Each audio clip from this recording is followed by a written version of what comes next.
열왕기상 1장 16절부터 31절까지는 좀 봐야 될 것 같아요.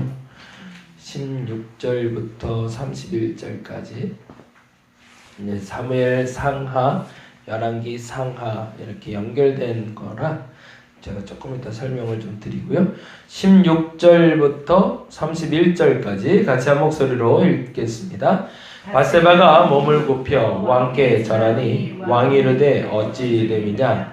그가 왕께 대답하되 내 주여 왕이 전에 왕의 하나님 여호와를 가리켜 여종에게 맹세하시기를 내 아들 솔로몬이 반드시 나를 이어 왕이 되어 내 왕위에 앉으리라 하셨거늘 이제 아도니아가 왕이 되었어도 내 주 왕은 알지 못하시나이다.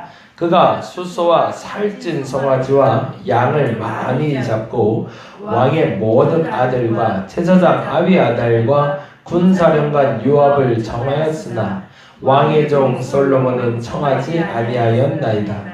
내 주 왕이여 온 이스라엘이 왕에게 다 주목하고 누가 내 주 왕을 이어 그 왕위를 앉을지를 공포하시기를 기다리나이다.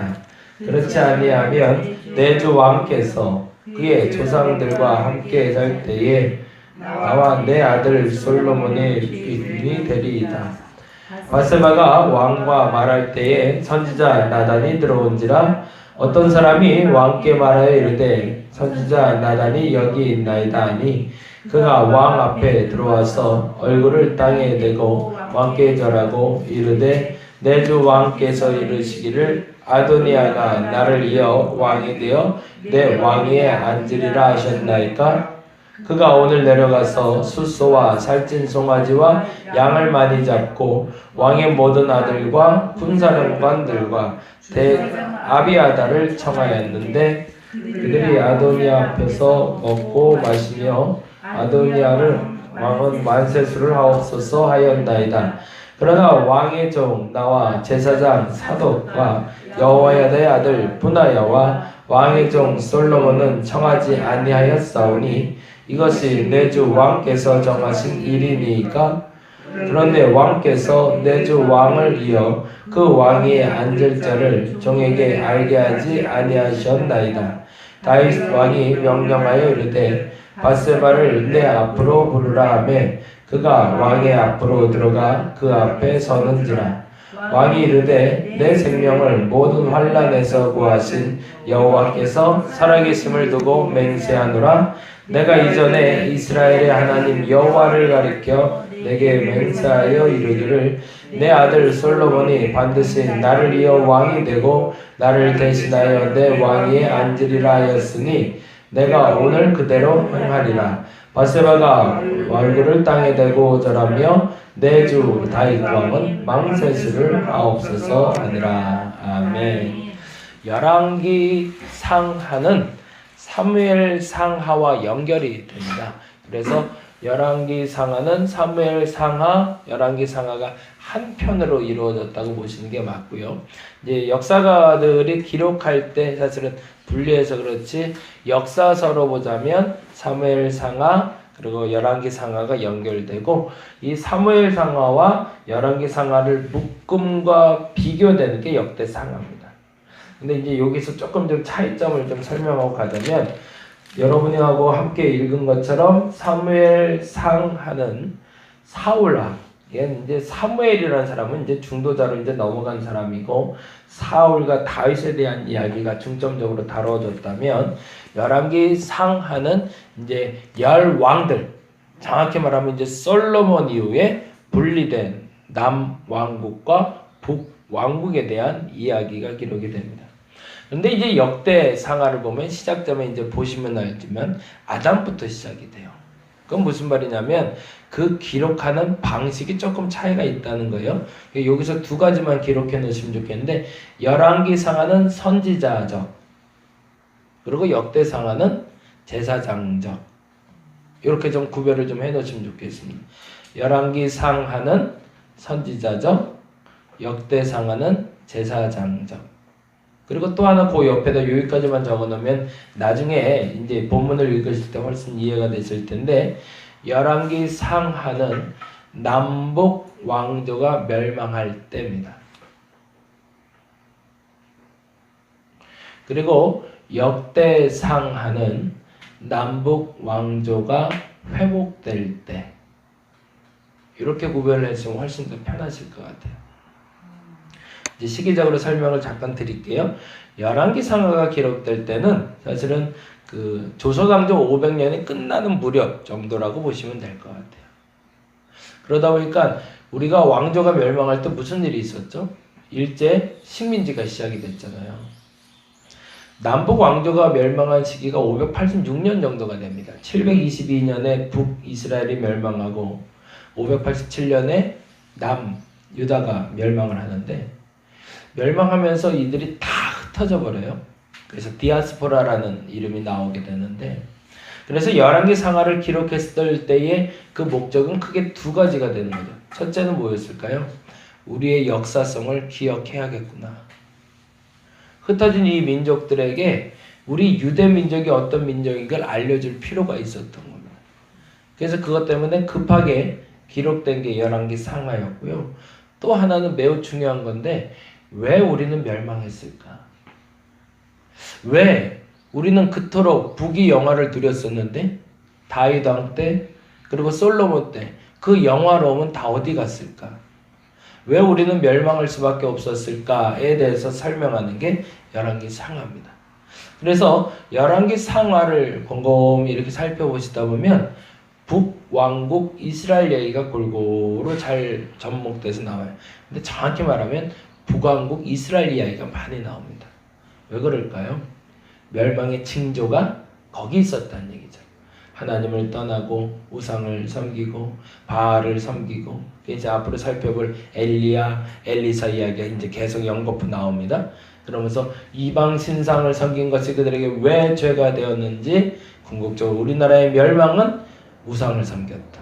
하나님을 떠난 것에 있었다라는 걸 설명한 게 열왕기 상하라면 역대 상하의 기록자는 우리가 잘 아는 사람의 이름이 등장을 하는데 에스라가 등장을 합니다. 이 에스라가 들어왔을 때가 우리가 잘 아는 느헤미야의 성벽을 재건할 때 뭐죠? 이스라엘이 왜 멸망했을까? 그들은 답을 찾아낸 거죠. 그 열왕기 상하에서는 질문을 던졌다면 우리는 왜 멸망했을까? 죄 때문에, 우상을 섬긴 것 때문에. 그러면 역대 상하에 가서 왜 우리가 멸망했을까? 답을 찾아냈는데 성막이 회파됐다. 하나님의 성소를 회복해야 된다. 그래서 에스라와 느헤미야와 학개가 나서서 성전을 재건하게 되죠. 그래서 스룹바벨 성전이라는 걸 재건하다 보니까 이 에스라라는 사람이 이 성벽 것과 더불어 그동안 구전되고 있던 열왕기 상하 그리고 사무엘 상하의 모든 이야기를 회복의 관점으로 다시 기록을 할 필요가 있었던 거죠. 그래서 열왕기 상하에는 아까 말한 대로 죄에 대한 얘기가 많아요.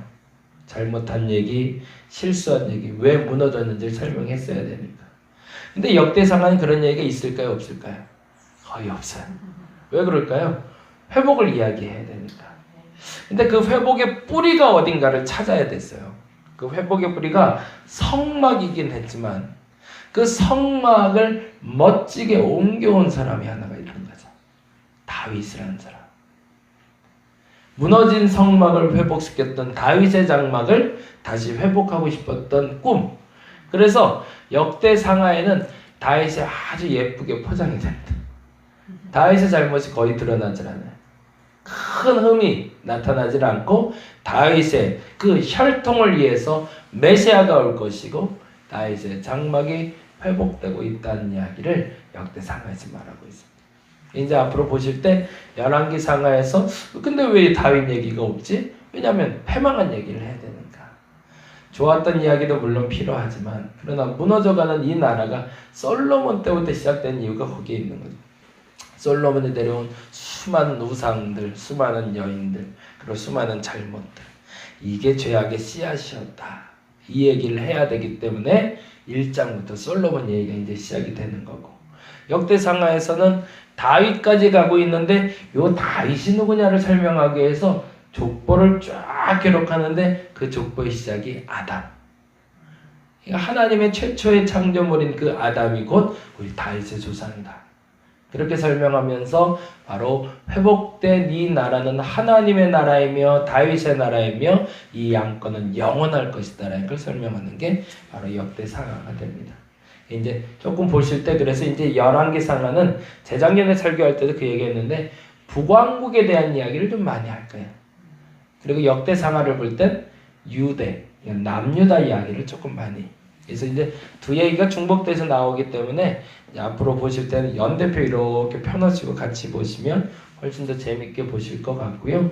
사실은 열왕기상하라고 하지만 굵직굵직한 역시 한 두세 명의 왕들만 살펴보게 될 겁니다. 우리가 잘 아는 아합 왕이 나오고요. 그리고 솔로몬이 나오고 예후 왕이 나오고 뭐 요 정도만 잠깐 살펴보면 큰 틀 내에서 열왕기상하를 읽어낼 수 있을 것 같고요. 역대상하를 보실 때는 복잡하긴 한데 유대 왕들의 이야기를 이렇게 좀 체크하게 되실 겁니다. 그래서 반복해서 이제 계속 보시게 될 테니까 정리하면서 보시면 좋겠고, 오늘 1장에서 매우 중요한 얘기는 17절과 30절 두 구절이 됩니다. 17절 한번 볼까요? 여기는 동그라미를 일단 해놓고 넘어갈게요. 25절 볼까요?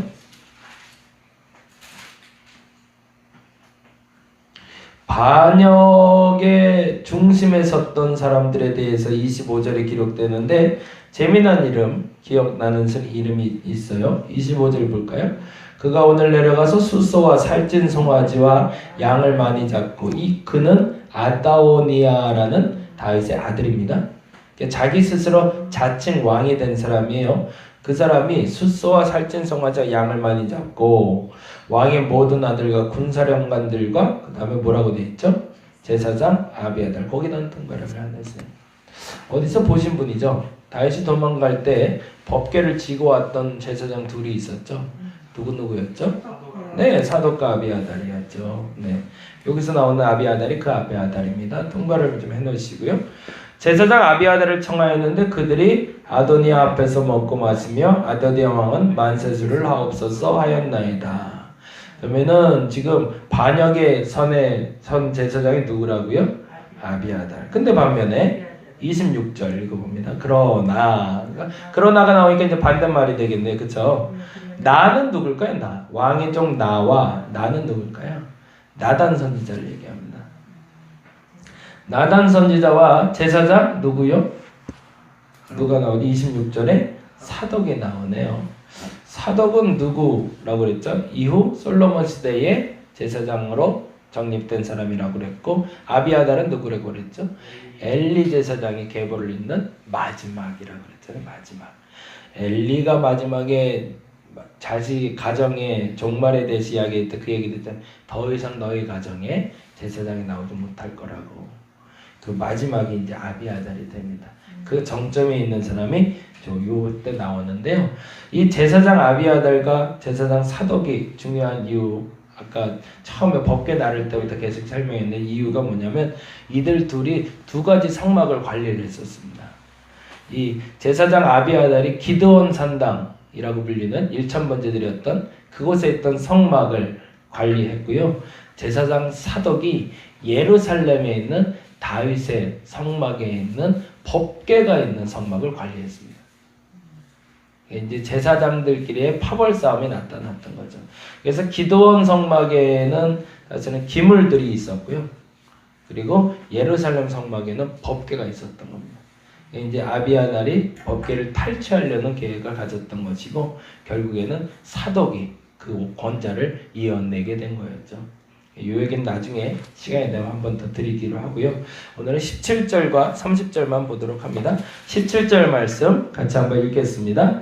그가 왕께 대답하되 내 주여 왕이 전에 왕의 하나님 여호와를 가리켜 여종에게 말씀하시기를 내 아들 솔로몬이 반드시 나를 이어 왕이 되어 내 왕위에 앉으라 하셨거늘. 여기서 여종은 누굴까요?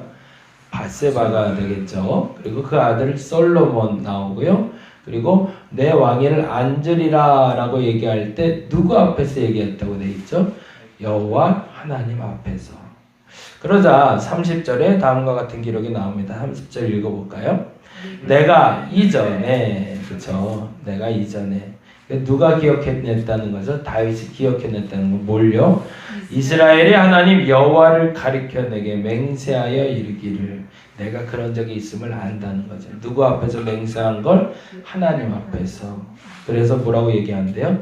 내 아들 솔로몬이 반드시 나를 이어 왕이 되고 나를 대신하여 내 왕위에 앉으리라 하였으니 내가 오늘 그대로 행하리라. 거기 오늘의 동그라미 좀 해주세요. 그 말이 중요해서 말씀드렸습니다. 약속은 이룰 때가 있습니다. 그 때를 이룰 수 있는 게 하나님의 사람입니다. 권좌에서 내려올 때가 아직은 되지 않았어요. 사실은 다윗은 나이 70이었거든요. 노쇠였다고 얘기하지만 나이 70이 아직도 건장한 사람이었습니다. 근데 사람들이 난리가 난 거예요. 여기서 지가 왕이다, 여기서 내가 왕이다, 난리가 났어요. 그러면 그냥 일갈 정리해버려도 되고요. 내가 아직 건강한데 너희들이 왜 또 왕 얘기를 하고 그래? 그러면서 그냥 한 번에 정리해도 되는 일이었거든요. 근데 다윗은 알고 있었던 거죠. 내 나이가 아직 70이지만, 아직 70이라는 표현을 제가 쓰는 이유가 있어요. 아직은 내가 권좌에 있을 수 있지만 이라는 표현입니다. 그러나 하나님과 약속한 때가 오늘인 것 같으니 오늘 내가 내려오겠다고 얘기하는 겁니다. 다윗은 손에 쥔 게 뭔지를 알았던 사람이죠. 내 손에 쥔 것이 내 것이 아님을 알았던 사람이고 그 권좌조차도 하나님이 주신 걸 알았고 그 권좌를 내려놓는 것도 하나님의 때에 내려놓는 것이 가장 이롭다는 걸 아는 사람이었던 겁니다. 저와 여러분이 그럴 수 있었다면 참 좋겠다는 얘기입니다. 하나님이 내려놓으라 할 때 내려놓으시기 바랍니다. 하나님이 쥐라 할 때 꽉 쥐고 계시기 바랍니다. 그땐 노는 거 아닙니다. 힘들어도 잡고 있어야 됩니다. 그러나 하나님의 때가 돼서 이제 내려와 라고 하면 내려올 수 있어야 됩니다. 아무리 탐이 나고 아무리 가벼울 수 있고 내 마음대로 할 수 있어도 그래야 하나님의 일이 시작됩니다. 다윗은 그 말한 그 즉시 그들의 반란의 요동침이 보임에도 불구하고 너무나 당당하게, 보다 정확히는 너무나 태연하고 너무나 여유롭게 그 왕좌에서 내려오게 됩니다. 오늘 여러분이 잡고 있는 게 뭔지 잘 생각해 보세요. 내가 어려워진 이유는 거기에 사실은 있습니다. 잡지 말아야 될 걸 잡았기 때문에 스트레스가 오는 거고 잡지 말아야 될 걸 끝까지 부여잡고 있기 때문에 내게 병이 생기는 거거든요. 그걸 오늘 내려놓는 시간이 되기를 간절히 바랍니다. 이게 내려지면 다윗과 같은 자유함이 있을 겁니다. 오늘 그 자유를 얻을 수 있는 저와 여러분 되기를 간절히 바랍니다. 기도하겠습니다. 하나님, 내려놓을 수 있어야 됩니다. 권좌도 내려왔습니다. 다윗이 절대 권력자였는데 그 절대 권력자가 여인의 한마디와 선지자의 한마디에 아주 당연한 듯이 오늘 내가 내려가겠다고 얘기합니다. 얼마나 멋진 사람인지 모릅니다. 사람이 올라갈 때를 알아야 되고 내려갈 때를 알아야 됩니다. 내가 쥐고 있을 때가 언제인지 내가 풀어야 될지가 언제인지 아는 사람이 지혜로운 사람입니다. 오늘 다윗처럼 내가 손에 꽉 쥐고서 스트레스 받고 건강도 해치고 나를 해코지하고 사람들을 괴롭게 하는 어리석음 없게 하여 주옵시고 내가 쥔 것 중에 지금 놓아야 할 것을 탁 하고 놔버림으로 진정한 자유함을 얻게 하여 주시옵소서. 오늘 내려지는 날이 될 줄로 믿습니다. 자유한 날이 될 줄로 믿습니다. 내 손에 쥐어진 것을 놓게 하여 주시옵소서. 감사합니다. 고마우신 예수님 이름으로 기도드렸습니다. 다 같이 기도하고 돌아가도록 하겠습니다.